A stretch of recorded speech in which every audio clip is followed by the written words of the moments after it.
본문에 보면은 이 위쪽에 우리 계획 모회사 이렇게 이제 작은 이 소제목을 붙여놨죠. 오늘 이 본문 속에서 여러분들이 먼저 알아야 될 것은 십자가를 지시기 이전에 일어난 일이다. 배경 자체가. 그리고 너희와 함께 있어서라고 할 때는 이제 예수님께서 승천을 하시기 전에 라는 이야기겠죠. 아직 올라가시기 전에 제자들에게 말씀하시는 것입니다. 그럼 예수님 승천하시면 누가 오시느냐? 보혜사, 대리자, 성령께서 예수 그리스도의 이름으로 오셔서 우리의 모든 것을 가르치신다. 이 사건은 어디에서 일어났습니까? 사도행전 2장의 성령 강림 사건으로 일어나게 됩니다. 그리고 저기 잘 이해가 안 가는 거 있죠. 30절에 보면 이후에는 내가 너희와 말을 많이 하지 아니하리니 이 세상에 임금이 오겠습니다. 그러나 그는 내게 관계할 것이 없으니, 이 말은 뭐냐면요, 사탄, 이 세상에 임금이 있다 오고 그가 뭔가를 할 수 있을 것 같다 할지라도 그가 할 수 있는 것은 아무것도 없다는 얘기입니다. 그러나 그는 내게 관계할 것이 없다. 이 사탄의 어떤 역사로 해서 십자가를 지시는 것이 아니라 자발적으로 예수님께서 약속을 이루시기 위해서 스스로가 그 길로 걸어가신다라는 표현입니다. 그래서 오직 내가 아버지를 사랑하는 것과 아버지께서 명하신 대로 행하는 것을 세상이 알게 하기 위해서 자발적으로 십자가를 지신다. 이렇게 말씀하고 있는 것입니다. 이제 오늘 여러분들이 했는 질문들을 토대로 강론을 하도록 하겠습니다. 제일 첫 번째 질문입니다. 조금 간단한 순서로 해보겠습니다. 예수님이 떠나고 보혜사 성령님이 오신다고 하셨는데, 보혜사 성령님은 평안을 의미하는 걸까요? 네, 맞습니다. 예수님이 떠나시고 나서 이제 이 오시는 성령님은 그 평안, 말 그대로 샬롬을 우리의 마음 가운데 주시기 위해서 오시는 분입니다. 그래서 말 그대로 성령께서 오심으로써 참 평안을 누리게 되었습니다. 연관해서 예수님께서 우리에게 주는 평안이 세상이 주는 것 같이 아니하니라 라고 하셨습니다. 여기에서 말씀하시는 평안이 예수님을 통하여서 하나님을 믿는 것만이 평안으로 가는 길이라는 말씀을 하신 것인지, 아니면 세상이 주는 것에서는 찾을 수 없다라는 뜻에서 하신 말씀이신 것인지 궁금합니다. 이렇게 질문을 하나 주셨는데, 역시 마찬가지입니다. 두 개가 맞는 이야기죠. 여기에서 말하는 평안, 샬롬은 뭐냐면 세상이 주는 평안과 구분해야 되는데, 어떤 식으로 구분하겠습니까? 세상이 주는 평안이라는 것은 상황에 영향을 받겠죠, 당연히. 그래서 그 상황에서 경제적으로 아주 부유함을 누린다든지, 기분이 좋다든지, 뭔가 일이 잘 풀렸다든지 하는 어떤 상황에서 단기적으로 행복할 수 있는 것이고, 샬롬의 참 의미는 하나님과의 관계가 지속적이다, 회복되었다, 그리고 하나님이 우리와 함께 하신다. 즉 하나님께서 우리에게 베푸시는 어떤 그런 일을 통해서만 주시는 평안이기 때문에 완전히 다른 뜻이다 라고 봐야겠습니다. 이거는 범위 자체가 우리의 인생 전반에 걸쳐서 끼치는 어떤 그 복됨입니다. 그래서 세상에 주는 평안과 당연히 다르겠죠. 그래서 영속적인 평안을 우리에게 주시고, 그것은 예수님을 통해서만 가능하다. 이게 이제 질문에 대한 답이 되겠습니다. 그 다음에 29절에서 보면 일이 일어날 때에 너희로 믿게 함이라 라는 말씀에서 저의 생각으로는 예수님께서도 같은 인간인 제자들에게 제자들조차도 믿음이 흔들리고 결국 일이 일어났어야 모두 믿게 된다라고 말씀하시는 것처럼 보입니다. 만약 이렇게 보는 게 맞다면 예수님께서 인간이 흔들릴 것이라고 생각하시는데 성도인 저희가 믿음이 무너질 때나 흔들릴 때 어떻게 살아가야 하는지 궁금합니다. 기도하며 살아가는 것과 그 속에서도 가져야 하는 마음이 궁금합니다. 이렇게 질문을 달았는데요. 이건 좀 써야 되겠다, 그죠? 화면에라도 써야 되겠다. 예. 이런 일이 일어날 때에 너희로 믿게 한다는 말씀이 어디에서 성취되는가가 중요하겠죠. 예. 결국 일이 일어날 때 겨우 모두 믿게 되고 그 전에는 일이 일어나기 전에는 모른다 이런 뜻으로 받아들였다는 거잖아요, 그죠? 예. 그래서 흔들릴 수밖에 없을 것인데 인간도 흔들릴 수밖에 없다라고 생각하시는데 라고 연관을 시켰는데 질문이 조금 이제 이게 그 본문만 보면 이렇게 질문하는 게 맞는데 이제 정답을 이야기해 보자면 이 일이 일어난다는 것은 십자가가 일어나는 것도 되겠지만 이 일은 성령 강림으로 사건으로도 일어나기도 하겠지. 그러면은 성령 강림이 일어났을 때 더 이상 우리가 이제 예수님이 함께 하시지 않아도 그 예수의 영이신 성령님께서 우리 마음 가운데에 내주하심으로 이제 이 일이 일어났을 때 제자들은 어떻게 변했습니까? 예수는 그리스도라고 가르치는 일을 또 전파하는 일을 하는 데 있어서 거침이 없었습니다. 그러니까 세상이 감당하지 못하는 사람으로 변화되게 됩니다. 당연히 흔들리지 않았겠죠. 예. 왜? 순교할 때까지 자기의 목숨을 자기의 것이라 여기지 아니하고 계속해서 그렇게 복음을 전파하며 살았습니다. 생각해 보면 그 당시에 예수님을 믿는다는 것, 그 유대 사회 안에서 복음을 전한다는 것은 굉장히 이단으로 판명받는 일이었으며 동시에 이 사회에서 격리되는 사건을 겪는 일이었고 사도 바울 사건에서도 알 수 있지만 다마스커스 떨어진 외지에까지 예수 믿는 사람들을 잡아 죽이기 위해서 그죠? 예, 법정도 아니고 돌로 쳐 죽이기 위해서 믿는 자를 색출해내기 위해서 쫓아다니는 그런 환경이었습니다. 그런 환경에서 이 성령이 오셨을 때에 제자들이 물론 피하기는 피했지만은 그 두려워했느냐라고 믿음이 흔들리느냐라고 말할 때에 믿음은 전혀 흔들리지 않았습니다. 왜냐하면 그 믿음은 선물로 받은 것이기 때문에 그렇겠죠. 예. 이게 이제 내가 의지적 신념이라는 거잖아요. 그죠? 내가 믿고 싶어 하는 거, 지키고 싶은 생각에서는 사람이 충분히 흔들릴 수 있겠지만 성령께서 주시는 이 믿음이라는 것은 평화가 늘지 않겠죠, 그죠? 빌립보서 4장 6절, 7절을 한번 보시면 가보겠습니다. 빌립보서 4장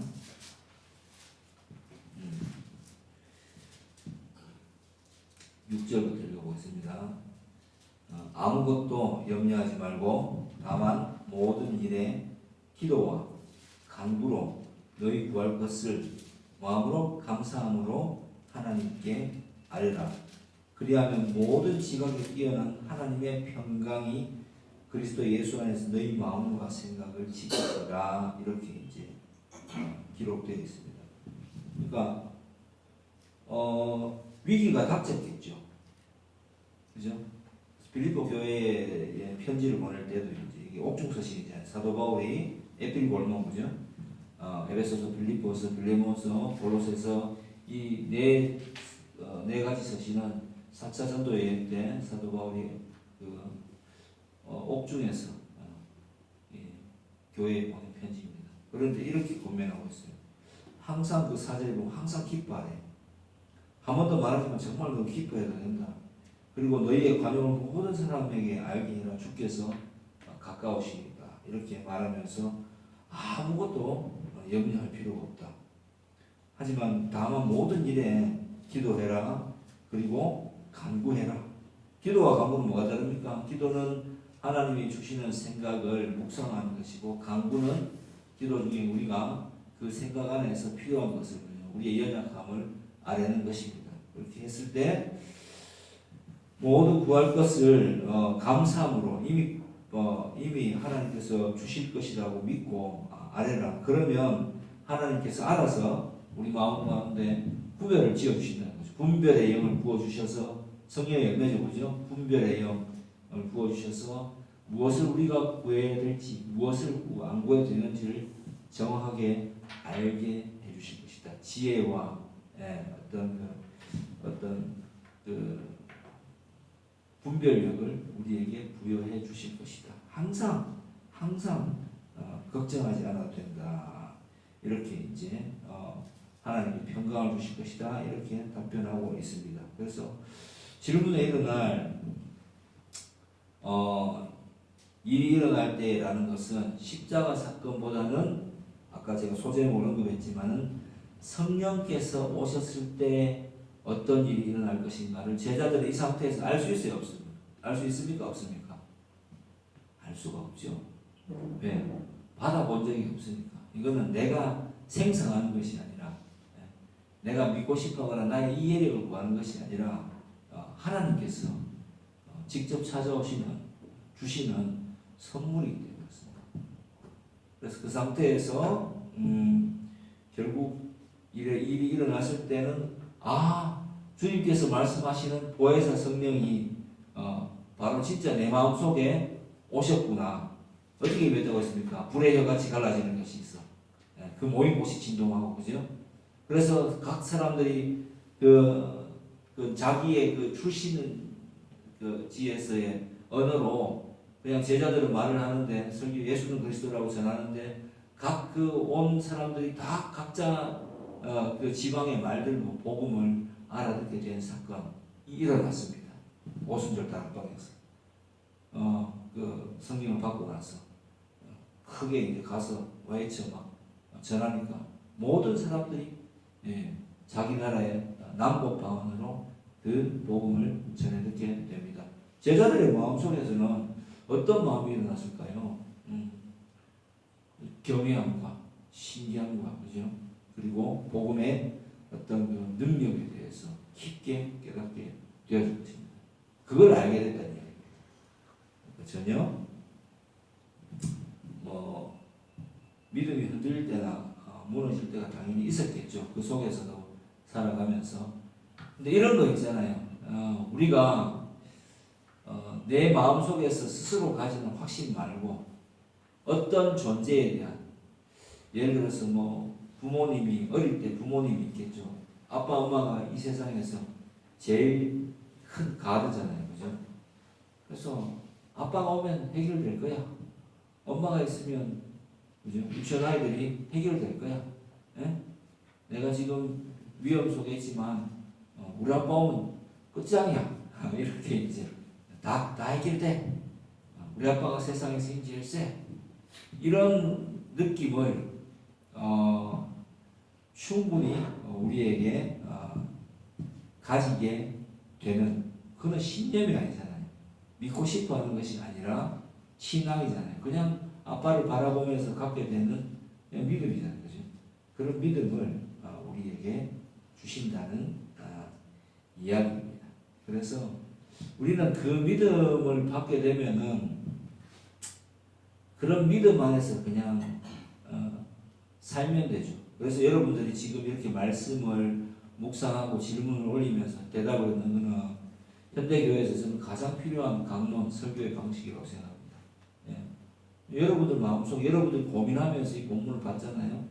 이 본문을 보니까 내가 생각했던 것은 예수님이 그냥 십자가 사건만을 이야기하는 줄 알았는데 그게 아니라 여기서 예수님 말씀하신 것은 오히려 성령의 강림을 더 말씀하신다는 것을 알게 됐고, 그 사건이 얼마나 중요한 사건인지, 기독교인들에게 있어서, 성도에게 있어서 얼마나 중요한 사건인지를 예수님께서 이미 알려주시고 있습니다. 십자가 사건도 마찬가지죠. 사탄이 이 세상의 임금이 어떻게 해보려고 해서 그 일이 일어나는 것이 아니다라고 제자들에게 말씀하시는 거죠. 그냥 오직 내가라고 말씀하시죠. 13, 12절 오직 내가 아버지를 사랑하는 것, 아버지께서 명하시는 행하는 것을, 이것을 세상에 알게 하기 위해서 그냥 하나님의 뜻대로 예수 그리스도께서 스스로 자의로 행하심으로 일어나는 일이니까 걱정하지 말아야 되죠. 그래서 이 말씀을 십자가 사건 때도 깨달았고 동시에 성령 강림 때도 더 깊게 깨닫고, 성령 강림 때는 그냥 깊게 깨달은 정도가 아니고 이미 우리 안에 그 로마서에 나오는 것처럼 우리 안에 두 마음이 있는 것이죠. 하나는 하나님의 뜻을 성령 강림으로 인하여서 알게 된 마음, 하나는 용서받았지만 아직 우리가 완전한 천국이 되지 않았기 때문에 죄의 영향력 아래 있는 그 고민들, 이런 마음, 두 마음이 공존하면서 나아가는데 결국 로마서 8장에서 뭐라고 이야기합니까?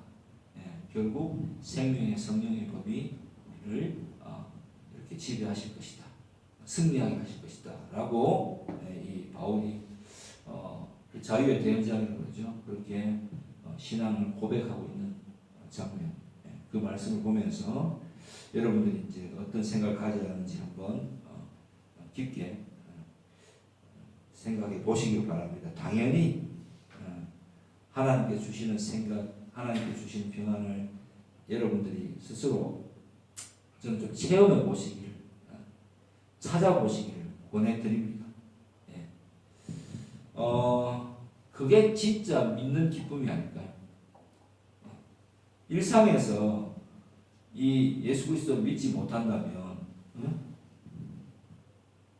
어디에서 그러면은 예수 그리스도를 믿을 수 있겠습니까? 다만 우리의 그 어떤 그 종교적인 성향, 잠깐 외롭고 잠깐 답답하고 어떤 목적 때문에 믿는 척하는 것 말고는 그럼 도대체 어디에 믿을 데가 없잖아요. 그러니까 하나님은 우리의 일상을 지배하시는, 또 일상을 주관하시는 분이다라는 사실을 알 때만 우리는 신앙생활을 할 수가 있습니다. 자, 그 다음에 질문, 대답이 되겠습니까?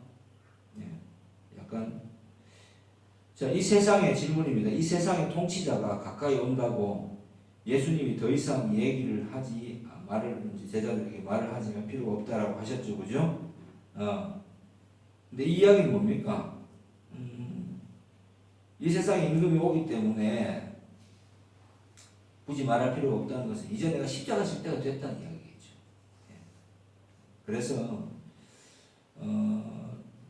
이 사건이 일어나고 나서 이제 성령이 또 오시기 때문에 굳이 이 이야기를 더 하지 않아도 된다 라는 것이었는데, 어쨌든 질문은 이거죠.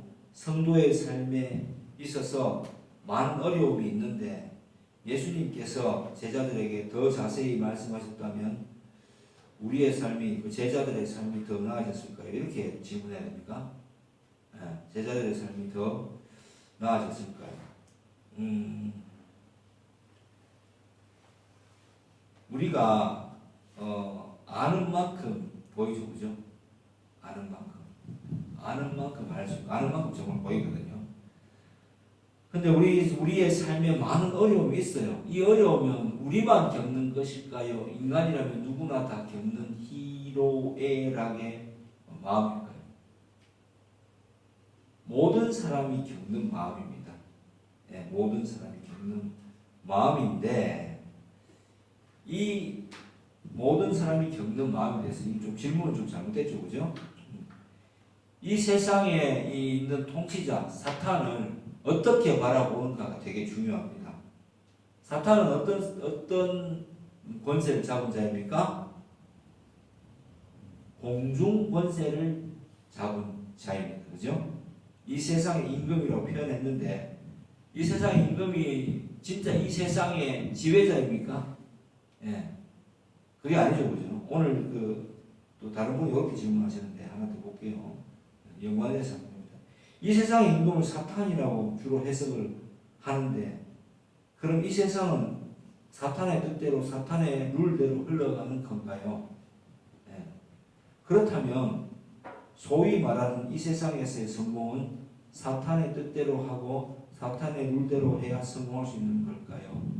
이렇게 질문하는 의도가 무엇인지 한번 생각해 보시기 바랍니다. 예. 성공하고 싶다, 그죠? 이 세상에서 성공하고 싶잖아요. 근데 성공을 어떻게 정의하는가가 사실 기독교인과 세상 사람들이 다른 것이고, 굳이 이 성공이라는 것을 명예, 돈, 명예, 그죠? 권력, 이런 것으로 정의를 했다면 여기에 대해서 한번 답을 해보겠습니다. 사탄은 이 세상이라고 보이는 세상 이야기겠죠, 그죠? 사탄은 분명히 공중 곳에 잡아잡니다. 공중은 어디예요? 하늘. 하늘은 뭐예요? 하나님의 주권을 말하는 게죠. 우주를 말하는 게 아니겠죠. 하늘과 또 땅. 지구는 보다 땅이 있죠, 그죠? 공중은 어디야? 여기죠. 여기. 에베소서 6장에 보면 나오죠, 그죠? 공중 못에 잡을 때요, 사탄. 여기가 공중이에요, 공중. 사탄은 뭡니까? 미혹하는 자죠. 디아블로. 미혹하는 자, 유혹하는 자입니다, 그죠? 예. 그래서 사람들의 생각과 어떤 것들을 막 미혹하고 막 통치하는 것 같아도 실제로 유혹하고 미혹해서 결과론적으로 우리가 원죄를 가지게 되었고, 더 이상 하나님을 생각하지 않고 내가 옳고 그름의 판단의 기준을 세우는 그런 자로서 살아가게 되는 것, 이 자체가 이 세상의 임금이다라고 사탄을 표현하는 이유이죠. 예.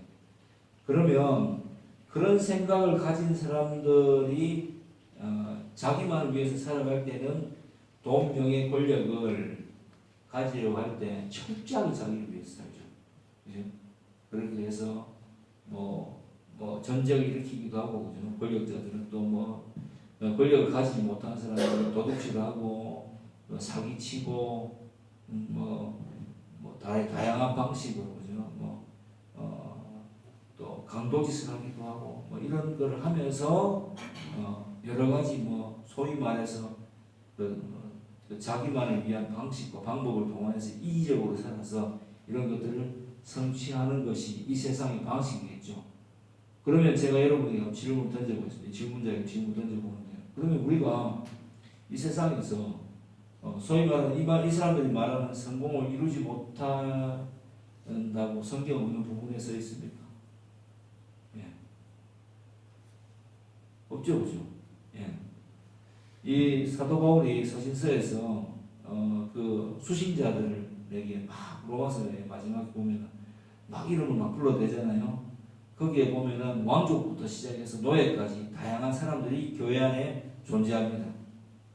그럼 하나님의 은혜는 선택적이지만 이 세상의 지위와 이 세상의 어떤 조건에는 전혀 영향을 받지 않는다는, 그 부르심에는 후회하심과 하나님 부르시면 후회하심과 그런 게 없다라고 분명히 성경이 밝히고 있습니다. 그러면 이런 여러분들이 이제 나는 믿는데 잘 되고 싶죠, 그죠? 이 세상에 성공하는 것처럼 좀 잘 되고 싶잖아요. 그럼 제가 한번 이야기해 볼게요. 우리의 성공이 만약 이런 것이라면 여러분들의 신앙을 좀 한번 재점검해 봐야 되지 않나라고 생각됩니다. 예. 이걸 원하는 게 뭐가 잘못된 건 아니에요. 그렇게 질문한다면 잘못된 건 아니죠. 예. 그런데 이러한 성공은 하나님의 그 백성의 부르심을 받은 자로서는 이미 충분히 청지기적 뭐 이런 것들이 거의 뭐 제일 주체가 이거 아니겠습니까? 예? 지혜롭게 살아야 되고 충분히 가질 수 있는 길을 열어 주셨죠. 하나님이 뭐 아무런 영향이 없이 살아가라고 말씀하시지 않았잖아요. 그죠? 이미 주셨고 이미 가지고 있습니다. 이미 성공한 자죠. 그럼 성공한 자는 어떤 생각을 가져야 되느냐? 우리는 예수를 믿고 나서 열심히 기도해서 하나님께 요거를 그 좀 간구해서 강요해서 이걸 따내고 싶어 하는데 그 마음가짐 첫 번째가 좀 잘못된 거죠. 그렇게 해서 오래 가르쳤고 그런데 그게 아니라 하나님의 뜻을 그죠? 뭐 전도라고 해도 되고 선교라고 해도 되겠죠. 전도라고 해도 되고 다른 말로는 뭐 제자의 삶이라고 해야 되겠죠, 그죠? 제자의 삶. 이게 진짜 우리의 삶에 전제가 되어 있다면, 되어 있다면 이건 항상 저는 가능하다고 봐요. 네. 무슨 이야기냐면요. 자, 그러면 이게 아디아코라라고 하죠, 그죠? 해도 되고 안 해도 되는 것이라고 해도 되는데 그런 방면으로 좀 부정적인 영향으로 이런 걸 바라볼 수 이제 뭐 담배, 술 이런 걸 바라볼 수 있다면 이거는 그 마음 먹기 나름인 것 같아요. 하나님이 우리에게 예수를 믿을 때 지혜의 영이신 성령께서 우리한테 내주하시고 그죠? 그러면은 생각보다 우리는 세상과 이 모든 것에 대해서 좀 다른 시각을 가지게 되고 좀 똑똑해지게 됩니다. 진짜예요. 똑똑해지게 됩니다. 이 세상이 움직이는 방식이 하나님이 하신다라는 것을 깨닫게 되는 거죠. 그렇게 깨닫고 있어요, 실제로. 깨닫느냐 못 깨닫느냐를 여러분이 질문해 보세요. 그걸 깨닫는다면은 자 뭘로 예를 들어 볼까요? 기독교인은 자 주식을 해도 됩니까? 라고 이제 제가 한번 이야기해요. 주식으로 인해서 부를 획득해야 됩니까? 라고 하면은 우리나라의 보편적 상황은 어때요? 주식은 도박이다. 잘못된 것이다. 자꾸 이런 걸 통해서 사행성을 도전한다. 그 사행성은 자기가 가진 거겠지. 미국에서는 언제 IMF 이후로인가 코로나 이후로인가 코로나 때인가 IMF 때인가 모르겠는데 제가 정확히 모르겠어요. 어쨌든 정식 교과 고등학교 교과 과정에 그 주식이나 이런 경제 공부가 있습니다. 그리고 제가 가끔 사람들한테 이제 이런 말을 하는 사람 있잖아요. 주식은 너무 하면 안 돼요. 주식은 너무 좀 사행성을 조장하는 것 같아요. 이렇게 말하면은 제가 그렇게 이야기합니다. 주식으로 돈을 버는 것은 굉장히 힘든 것이다. 거의 사법고시나 행정고시를 칠 정도의 노력을 해서 공부하지 않으면 이거를 사행성으로 그러니까 자기의 지식의 짧은 때문에 사행성으로 보는 것뿐인 것이지 정말 주식을 해서 공부를 제대로 해가지고 정말 제대로 하려면은 뭘 볼 줄 알아야 돼요? 이 세상에 이 돌아가는 그죠? 돈의 흐름을 맨 먼저 알아야 되겠죠, 그죠? 맨 처음 알게 됩니다. 그 다음에 미래에 대한 어떤 공부를 해야 됩니다. 앞으로 어떤 것들이 이제 미래에 일어나겠습니까? 제가 이제 아는 분 중에 그 가장 좀 정상적으로 이런 투자를 해서 부를 이룬 분이 있어요. 굉장히 철저한 사람이죠. 철저하신 분인데 그분이 그런 말씀을 하시더라고요. 어제 이제 저 만났었을 때 아래가 만났는데 선생님은 도대체 어떤 생각을 하면서 투자를 합니까? 이렇게 물어보는데 못 보니까 이런 얘기를 하더라고요. 3년 전에 저는 그 AI가 로봇이 어떤 영향을 끼칠지에 대해서 일상 속에서 발견했습니다. 그래서 이런 세상이 올 거라고 생각하고 이런 일을 하는 회사가 어딘지를 철저하게 찾아봤습니다. 그 중에서 소위 말해서 뭐 우리가 쉽게 이야기해 주식하는 사람이 말하는 대장주겠죠. 어떤 한 회사를 발견했고 그 회사의 그때 주가가 한 3천 얼마인가 정도 있었을 때부터 그 회사의 가치를 철저하게 조사해서 계속해서 투자금을 계속 넣고 있었습니다. 3년이 지나고 나서 그 회사 주식은 20배가 되었습니다. 6배. 6배가 되었습니다. 6배가. 20배인가? 6배. 20배이죠. 20배. 맞네. 20배. 6만 원 정도 갔으니까. 20배가 되었습니다. 이렇게 얘기를 하더라고요. 그래서 이런 생각을 하면서 누구나 살 수 있잖아요. 그죠? 옛날부터 이야기했잖아요. 근데 우리는 우리가 사는 요 세상에서 내가 일하고 있는 거, 내가 하는 거에 대한 큰 가치를 가지고 곁가지로 주식해서 돈 벌고 싶은 욕심이 있잖아요. 그죠? 근데 그런 생각으로는 저는 보니까 못 벌 것 같아요. 예. 그래서 모든 사람들이, 웬만한 사람들은 주식을 해서 실패하는 겁니다. 돈을 잃어버리게 되죠. 그래서 제가 물어봤어요. 이 세상의 뉴스에 대해서 어떻게 생각하십니까? 그리고 나온 뉴스를 비중을 차지합니까? 전쟁이 비중을 차지합니까? 이렇게 물어보니까 그분이 딱 하신 말씀이 저는 정말 아래 가슴에 딱 남았어요. 자기는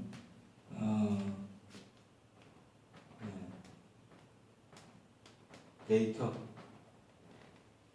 숫자만을 텍스트로 삽니다. 뉴스가 이미 우리에게 도달하면 그 뉴스는 어떤 해석된 정보, 모두가 알 수 있는 해석된 정보가 되어버리기 때문에 이걸로는 세상을 바라볼 수가 없다. 그냥 전쟁이 영향을 뭐 끼치겠죠. 하지만 그게 정말 우리가 막 듣는 뉴스처럼 그렇게 막 우왕좌왕해야 될 문제냐, 자기는 아니라고 보거든요.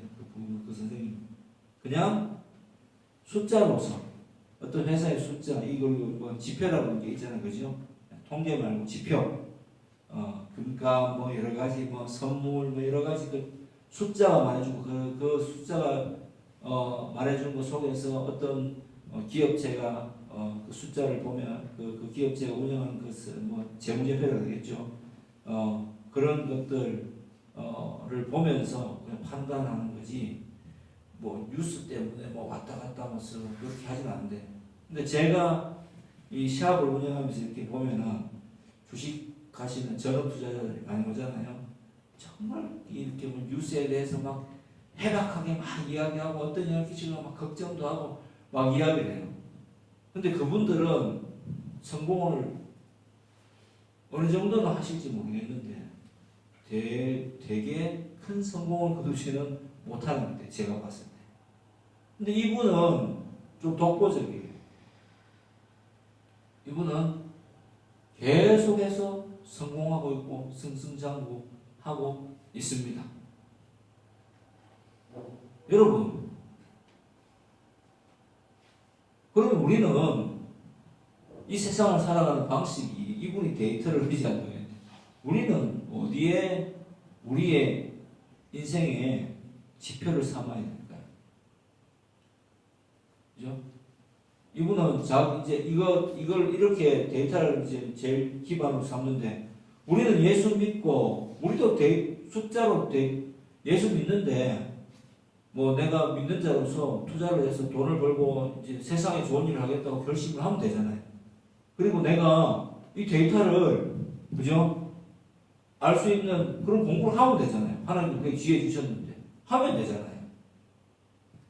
근데 안 하잖아요.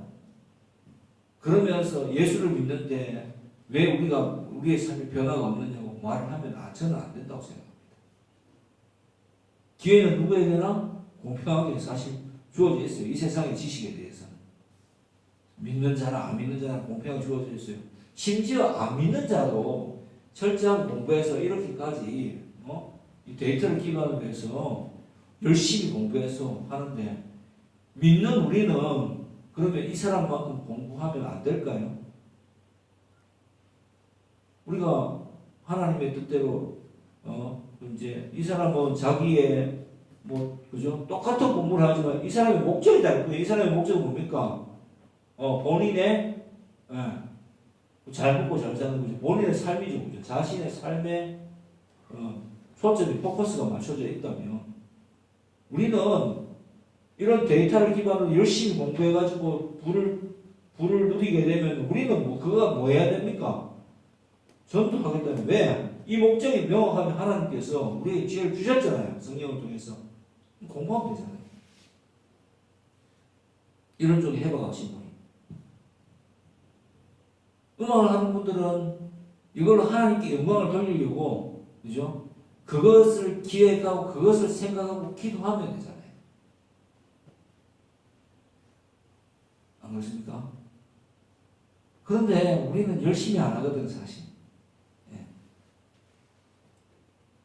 제가 좀 운동을 열심히 하고 운동할 때마다 좀 깊게 빠져서 하는 편인데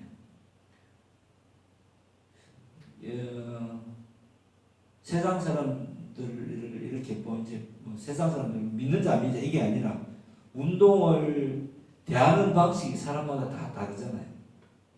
뭘 할 수는 없어요. 운동 선수가 있을 것이고, 그죠? 동호인이지만 내가 그 운동을 잘하고 싶은 사람이 있을 거예요. 잘하고 싶으면 생각을 좀 해보면 되잖아요. 운동 역학도 공부하고, 적당히 물리학도 공부하고, 요즘 정보가 없습니까? 챗GPT 막 켜도 넘쳐납니다. 잘할 수 있는 방법을 찾으면 되잖아요.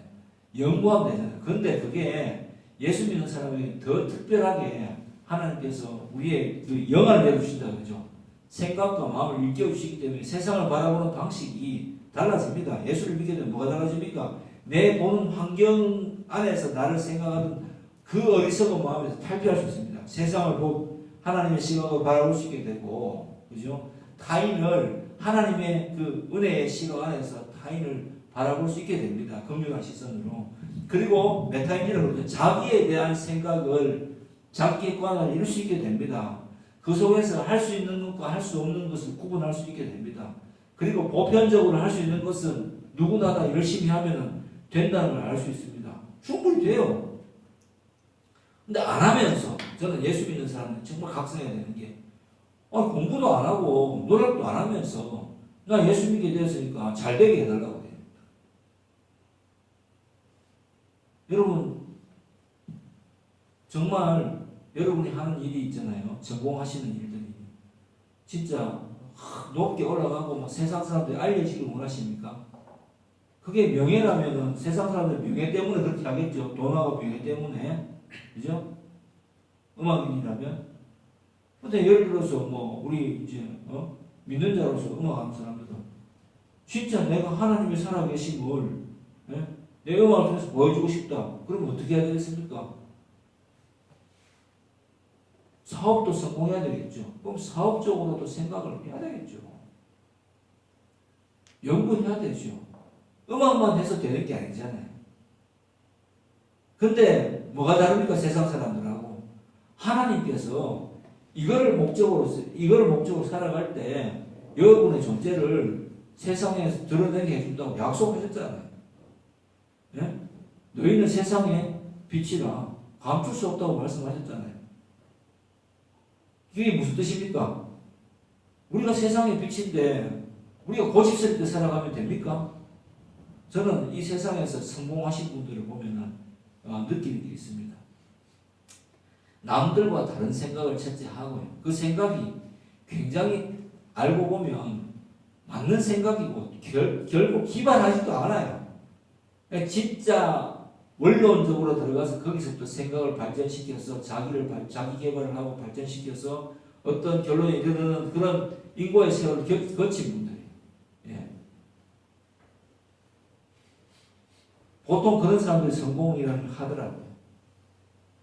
근데 예수 믿는 우리는 일상에 매여가지고 그냥 부러워만 하고 그냥 거저 되기를 바라는 마음이 너무 많잖아요. 그럼 그게 뭐가 다릅니까? 학생들이 예? 학생들 생각해보세요. 학생들이 시험 치기 전에 예? 공부하고 그 다음에 공부를 했는데 거의 내가 마음에 흡족할 정도로는 공부가 안 된 거지. 근데 그 상태로 왜 그랬느냐 하니까 공부를 흡족한 상태는 안 됐는데 조금 놀고 싶기도 하고 좀 하고 싶기도 하고 쉬고 싶기도 하고 그래서 그런 충분한 휴식과 나름대로 그걸 다 누리고 그리고 기도하면 성격 잘 나옵니까? 천만의 말씀입니다. 예? 그래서 저는 제가 옛날부터 했지만 수험생을 위한 특별 새벽기도에 그런 거 좀 안 했으면 좋겠어요. 저는 그 개소리라고 봅니다. 말도 안 되는 소리. 예? 뭐 기도하면은 뭐 공부하는 놈이 공부 잘하게 되고 안 되는 게 잘 되게 됩니다. 물론 그런 뜻이 아니라는 건 알죠. 부모님들의 마음을 헤아려서 하나님 위로를 받게 해주겠다 뭐 그런 심산이기 때문에 종교 상품이 아닙니까? 엄밀하게 이야기하면. 예? 뭐 그거 그러려면 불교나 뭐 아무 데나 가까이 가라. 점장한테 가서 기도하는 게 뭐가 다르겠어요? 예. 그런 건 아니고 그런 거는 말도 안 되는 이야기죠. 수험생이 시험을 잘 치고 싶으면 이 시험이 이 문제가 나왔을 때 내가 모든 문제에 대해서 너무너무 준비가 많이 되고 지긋지긋할 정도로 알게 되어서 시험을 딱 받아보면은 뭐 경쟁률이 몇 프로든 상관없이 그냥 보면은 그냥 그 시간 안에 답을 풀 수 있을 정도의 준비가 되면 되는 거잖아요. 그때 이제 그런 수험생은 기도하겠죠, 그죠? 하나님 아버지, 제가 실수하지 않도록 제가 가진 생각들을 펼쳐내는데 떨리지 않도록 역사해 주시옵소서. 그죠? 예. 예수 믿는 자가 예를 들어서 이제 음악을 합니다. 콩쿠르에 나가거나 뭐 클래식으로는 아니면 공연을 준비합니다. 내가 정말 이 곡을 마르고 닳도록 그냥 연습했어요. 예. 그랬는데 실수해서 무너질 수 있잖아요. 근데 믿는 자는 어떻게 기도합니까? 하나님, 아버지요, 제가 이제 올라갑니다. 제가 연습했고 아는 것들을 다 무대에서 정말 펼칠 수 있도록 제 마음에 담대함을 주시옵소서. 이렇게 기도하고 올라가지 않을까? 예. 대상 받게 해주시옵소서. 담대함을 주시옵소서. 그리고 이 일을 통해서 하나님께 영광을 돌릴 수 있도록. 야, 믿는 사람은 생각이 좀 다르구나. 믿는 자는 좀 더 깊이 있게 들어갈 수 있구나. 그래서 그 사람을 통해서 하나님 어떻게 영광을 받으시겠어요? 당신은 정말 그 공연에 감동받는 당신은 도대체 무슨 생각을 하면서 그렇게 음악을 합니까? 저는 이 음악을 통해서 누군가 이렇게 질문했을 때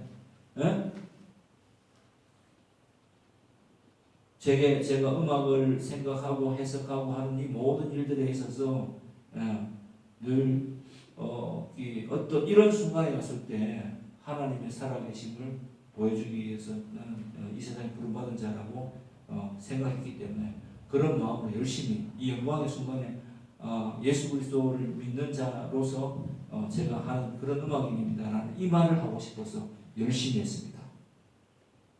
기도하니까 음악 되는데 이게 아니라 정말 열심히 했는데 열심히 한다고 다 되겠습니까? 열심히 한다고 세상이 나를 불러주겠습니까? 그런데 내가 하나님의 영광을 위해서 예수 그리스도의 이름을 드러내기 위해서 항상 이런 인터뷰의 순간에 오게 되라고 기도했더만 마침내 하나님께서 저희 기도를 들어주셨습니다.